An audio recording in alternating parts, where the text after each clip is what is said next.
ఏంటన్నా బీసీవై అధ్యక్షులు రామచంద్ర యాదవ్ గారు ధర్మదీక్ష ప్రారంభించారు, ఏం చెప్తారు దాని గురించి?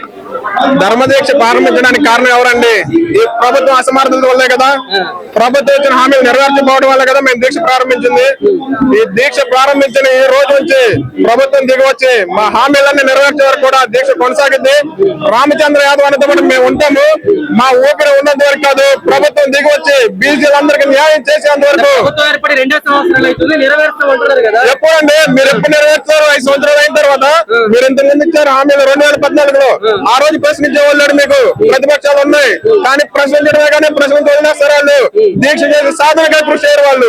ఆ రోజు 2014 వచ్చారు, మీరు ఇచ్చిన హామీలు ఏమన్నా నెరవేర్చారా? సగం ఇస్తే హామీలు 100లో మీరు నెరవేర్చేది 20%, కానీ 100కి 100 హామీలు ఇస్తే వాటిని నెరవేర్చకపోతే దిగి రావాలి సార్. వస్తుంది ప్రభుత్వం దిగి వచ్చేంత వరకు. అన్న మాట ఇచ్చాడంటే తప్పుడు. శ్రీరాముడు ఆయన రామచంద్ర యాదవ్ అన్న మాట చెప్పాడంటే మాట కట్టుబడి ఉంటాడు. ఆమరణ హార్దిక చేస్తా ఉన్నాడు, చేశాడు. ఆయన ఆశయ సాధన బీసీలో ఇచ్చిన హామీలు నెరవేర్చే వరకు ఆయన ఉంటాడు. ఆయనతో పాటు మేము అందరం ఉంటాం. ఇది మా ఊపిరి ఆగేంత వరకు కాదు, బీసీల ఆత్మగౌరవానికి సంబంధించింది.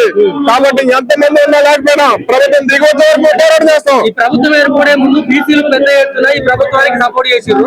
ఇలా ప్రభుత్వం ఏర్పడిన తర్వాత బీసీలు అవసరం లేదంటారు. కాదు సార్, బీసీలు ఎప్పుడు వరకు ఉన్నారు? నేను పదవి ఇచ్చే బీసీలు అన్నారు. పదవి ఇచ్చే కరెక్టే. ఎవరికైనా పదవి ఇచ్చిన ఏర్పాటు చేశారు కదా, ఇచ్చారండి. నిధులు ఎవరు ఇచ్చారు? ఇక్కడ నిధులు లేవు. అక్కడ అధ్యక్ష పదవి ఇచ్చారన్నారు బీసీలకి, ఇక్కడ బీసీలకి జిల్లా అధ్యక్షులు ఇచ్చారన్నారు. వాళ్ళ అధ్యక్షులు దమ్మేలే కానీ వాళ్ళు నిజంగా వాళ్ళకి స్వేచ్ఛకి వాళ్ళు పనిచేస్తున్నారా? వాళ్ళు ప్రశ్నిస్తున్నారా? వాళ్ళని ప్రశ్నించనివ్వట్లేదు, పని చేయనివ్వట్లేదు. అధికారం వేరే చేతిలో పేరుగా బీసీలకు రాజ్యాధికారం ఇచ్చారు వాళ్ళు, కానీ పెద్దలు మొత్తం వెళ్ళి ఆ పెద్దలను దింపి బీసీలకు నిజమైన రాజ్యాధికారం ఇవ్వడానికి మరి రామచంద్ర యాదవ్ వచ్చాడు. ఆ రామచంద్ర యాదవ్ పాటు మేమందరం వచ్చాం. రాజధానిలో 1000 ఎకరాలు గుంతమ్మ కోరిక అంటారా? గుంతమ్మ కోరిక దేనికై సార్? ఎవరు ఇవ్వమన్నారు మిమ్మల్ని? ₹99 ఎకరం భూమి ఎందుకు ఇచ్చారు మీరు? బీసీలకు ఎవరు? ఇక్కడ బీసీలకు రాజధాని పనిలేదా? 8,000 ఎకరాలు ఇచ్చారు ఇక్కడ బీసీలు. వాళ్ళకి ఎక్కడితో పనిలేదా? వాళ్ళు బయట పంపించేస్తారా? ఇక్కడ మా పొలాలు ఇచ్చి మేము బయటకు వెళ్ళండి అనే వాదం బీసీలో ఉంది. దానికోసం అది గుంతమ్మ కోరిక కాదు, ప్రతి గుంతలో నుంచి వచ్చిన కోరిక అని చెప్పి చేస్తున్నాం. బీసీలకు రక్షణ ఖచ్చితంగా అవసరం. ఎందుకంటే నేటి కాలంలో ఎవరెవరి మీద దౌర్జన్యం చేస్తున్నాడు, ఎవరెవరి మీద దౌర్జన్యం చేస్తున్నాడు, ఎవరెవరికి స్వేచ్ఛ ఉందో తెలియదు. బీసీలకి రిజర్వేషన్ ఖచ్చితంగా కావాలి, రక్షణ కూడా కావాలి. రక్షణ రిజర్వేషన్ రెండు ముఖ్యమైన సార్. మేము ఏది అడిగిన రాజ్యాంగ మధ్యమే సార్. మేము అడిగిన దాంట్లో అన్యాయం ఉంటే మీరే ఖండిస్తారు. మీరు ఖండించట్లేదంటే ఏంటి అక్కడ అర్థం? దాంట్లో నిజాయితీ ఉంది, నీతి ఉంది. ఆ నీతిని మీరు ఎదుర్కోలేక మీరు దాన్ని ఖండించట్లా. దమ్ము ఉంటే మేము అడిగింది తప్పలేదు, మమ్మల్ని ఖండించండి. మేము అడిగింది రోజు అని చెప్పి చెప్పించండి. అలా చెప్పించిన రోజు మేము తప్పు చేసాం, మేము తప్పు మాట్లాడారు ఒప్పుకుంటాం. కొంతమ్మ కోరికలు కాదు, కొంతలో నుంచి వచ్చిన కోరికలు అని చెప్తున్నాం. ఆమరణ నిరాహార దీక్ష అని చెప్పారు కన్నా, అన్న మాట పెడితే మాట చెబితే ఆ మాట మీద కట్టుబడి ఉంటాడు. దీక్ష కొనసాగుతూనే ఉంటుంది. బీసీలు అనేది 1000 మంది వస్తారు. ఈ రోజు 100 మంది వచ్చారు, 1000 మంది వచ్చారు. రేపు కోట్ల మంది బీసీలు వస్తారు. 3 కోట్ల మంది బీసీలు ఆత్మగౌరవానికి సంబంధించిన సభ ఇది. ప్రతి ఒక్కరు వచ్చి పోరాడతారు. వాళ్ళందరూ చేదైనా నింపడానికి ఇక్కడ ఉన్న బీసీ పార్టీ నాయకులందరూ మనకు జరుగుతున్న బీసీలో జరుగుతున్న అన్యాయం గురించి వాళ్ళందరికీ తెలియజేస్తారు. Andhra Pradesh chief minister is under pressure. The husband of finance minister has said that Andhra Pradesh election was cheated. So even Nara Lokesh has won by manipulation. That is why they are not listening to the demands of backward class. पिछड़े वर्ग का जो demand है, 5 demands. Number 1, 44% representation in employment, 44% आरक्षण.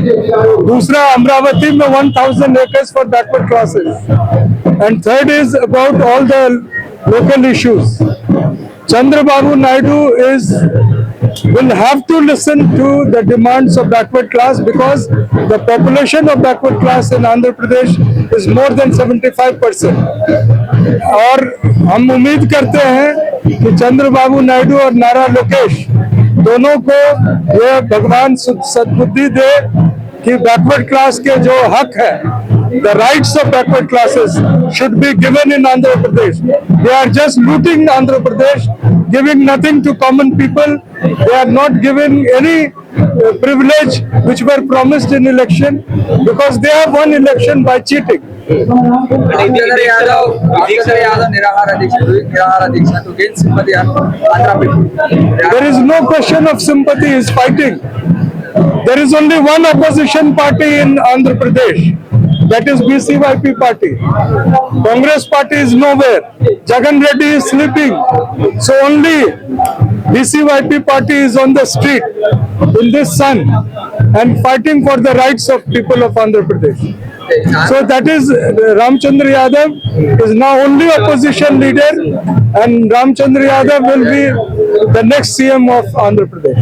In Andhra Pradesh, all are upper caste people are doing the CM. BC people. Only one person from Dalit community had become chief minister when Nehruji was there. Otherwise, only Reddys or Naidu, they are only in power. What is the main reason there is no BC CM in Andhra Pradesh? BC are not united. Mudhiraj, Yadav, and other communities of backward class, God, and these people should come together. This constituency, Mangalgiri, is backward class constituency. So next election, Nara Lokesh will have to answer the people of backward class.